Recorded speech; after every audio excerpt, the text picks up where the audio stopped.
નમસ્કાર, આપ જોઈ રહ્યા છો આજના સૌથી મોટા અને મહત્વના સમાચાર. સૌથી પહેલા ખેડૂતો માટે એક મોટા રાહતના સમાચાર. રાજ્ય ગ્રાહક વિવાદ નિવારણ આયોગે ખેડૂતોના હિતમાં મહત્વનો ચુકાદો આપ્યો છે. બોટાદ જિલ્લાના ગઢડા તાલુકાના ખેડૂત બુધાભાઈ ગાબુના વીજ કરંટથી થયેલા મૃત્યુના કેસમાં વીમા કંપનીની અપીલ ફગાવી દેવામાં આવી છે. હવે કંપનીને ખેડૂતના પરિવારને 4 લાખ રૂપિયાનો વીમો ચૂકવવો પડશે. આયોગે સ્પષ્ટ કહ્યું છે કે કોઈ પણ વીમા કંપની પુરાવા વગર અથવા પોલિસીમાં ન હોય તેવી શરતોના આધારે દાવો ફગાવી શકશે નહીં. હવે વાત કરીએ આજના બીજા મોટા સમાચારની.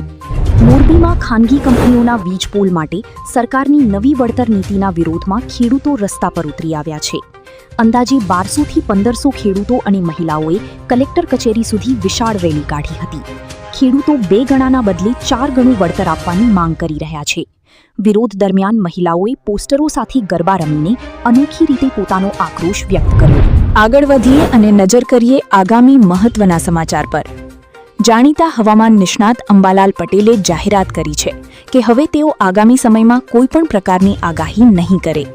વિજ્ઞાન જાથાના ચેરમેન જયંત પંડ્યાએ તેમની આગાહીઓને લઈને પ્રશ્નો ઉઠાવ્યા બાદ અંબાલાલ પટેલે જણાવ્યું કે હવે ઉંમરને ધ્યાનમાં રાખીને તેઓ કોઈ વિવાદમાં પડવા માંગતા નથી.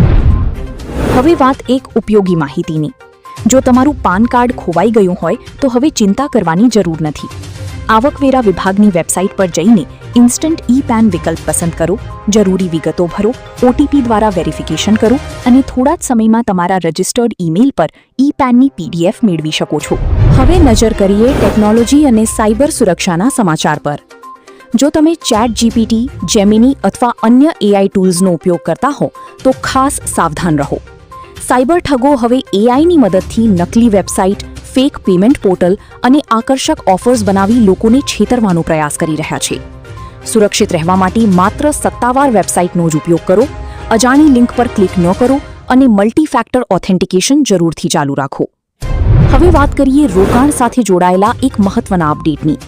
પોસ્ટ ઓફિસની સિનિયર સિટીઝન સેવિંગ સ્કીમ વરિષ્ઠ નાગરિકો માટે સુરક્ષિત રોકાણનું સારું વિકલ્પ છે. હાલમાં આ યોજનામાં 8.2% વ્યાજ મળી છે.